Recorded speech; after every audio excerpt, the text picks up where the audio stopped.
petit département de métropole. Nous rentrons tous dans le Stade de France. Monsieur Thuram, c'est pour agir. Aujourd'hui, nous venons vous proposer notre plaidoirie qui se nomme Anatomie des racines. Habituellement, dans notre formation, nous parlons davantage de l'anatomie des chevaux.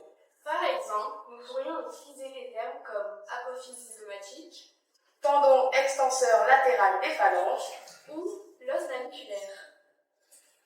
Mais cette année, avec ce projet, nous allons bien vous parler d'une autre anatomie, celle de l'ignorance et de la peur de la différence. Pour disséquer cette anatomie assez particulière, nous avons endossé le rôle de chercheurs, de scientifiques, curieux et obstinés.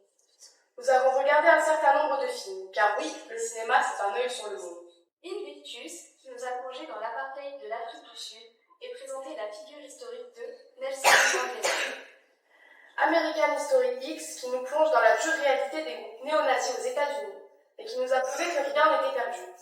Ou encore Django, ou comment un esclave noir a réussi à se libérer de ses chaînes, au sens propre comme au figuré. Mais nous sommes aussi allés au théâtre, car oui, en Lausanne, nous avons un théâtre. Nous avons pu travailler avec la compagnie Road Movie, qui est venue nous rencontrer au lycée. Nous sommes ensuite allés voir leur spectacle, Swing High, qui parle de la rébellion des jeunes Allemands contre les jeunesses hitlériennes, et ça, grâce à la musique. Notre rôle de chercheur ne s'est pas arrêté à la culture. Nous avons enfilé nos robes d'avocat, et grâce à Madame Monnier, du tribunal de Mende, la petite préfecture de France, nous avons pu assister à une audience. Le sujet du jour, le travail dissimulé et la traite d'êtres humains. Nous étions au bon endroit, hélas. Madame Monnier est venue dans notre lycée un après-midi. Nous avons avec elle abordé la loi et le racisme. Mais surtout à travers des jeux, nous avons interrogé nos stéréotypes et nos préjugés. Nous nous sommes rendus compte que les idées reçues et les images sur les minorités étaient encore bien présentes dans notre société et difficiles à éliminer.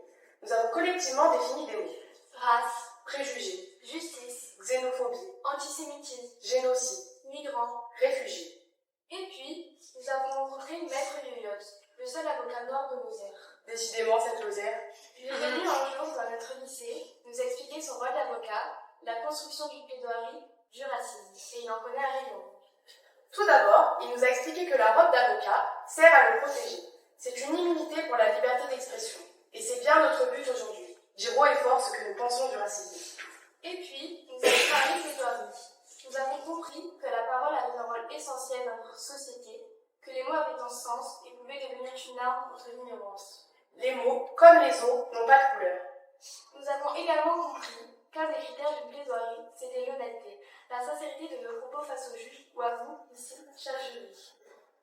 Et lorsque nous avons évoqué la question de la loi et du racisme, nous avons compris un certain nombre de choses. D'abord, que nul n'est censé ignorer la loi. Et que dit la loi ? Le racisme est une manifestation de haine à l'égard d'une personne en raison de son apparence physique, de son appartenance à une ethnie, une nation ou une supposée race. La haine raciale peut se manifester dans différents domaines de la vie quotidienne, dans l'environnement professionnel, dans la vie sociale et économique, ou dans les lieux accueillants du public. Elle se manifeste par des actes injurieux, violents ou discriminatoires. La peine encourue est d'1 an d'emprisonnement et de 45 000 € d'amende. Nous en étions donc là dans nos recherches. Nous nous sommes rendus compte que tous les intervenants rencontrés évoquaient un texte fondateur de notre République, du vivre ensemble. La Déclaration universelle des droits de l'homme et du citoyen, texte qui, je le rappelle, a plus de 230 ans. Monsieur Blanchard peut nous le confirmer en tant que grand historien.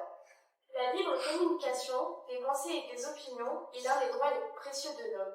Tout citoyen peut donc parler, écrire, imprimer librement. Tout, sauf à l'abus de cette liberté, dans les cas déterminés par la loi. Tout est dit. Pour conclure, cher jury, après toutes ces recherches, toutes ces rencontres, nous en arrivons au constat suivant. Tous les êtres humains, peu importe leur origine, leur culture, leur couleur de peau, leur religion sont égaux. Sous nos apparences, nos habits, nos costumes, nous avons tous les mêmes os et le même sang qui coule dans nos veines. Le racisme provient de l'ignorance, de la peur de l'autre, de la non-connaissance de l'altérité. L'humain a souvent eu besoin dans l'histoire d'inventer des races, pour ensuite les hiérarchiser, de créer des classements arbitraires afin de se sentir puissant, au-dessus de son voisin. Nous pensons aujourd'hui que pour lutter contre le racisme, il faut favoriser le vivre ensemble, partir à la rencontre de l'autre, des autres, pour ne plus avoir peur de nos différences qui sont en réalité la richesse de l'humanité.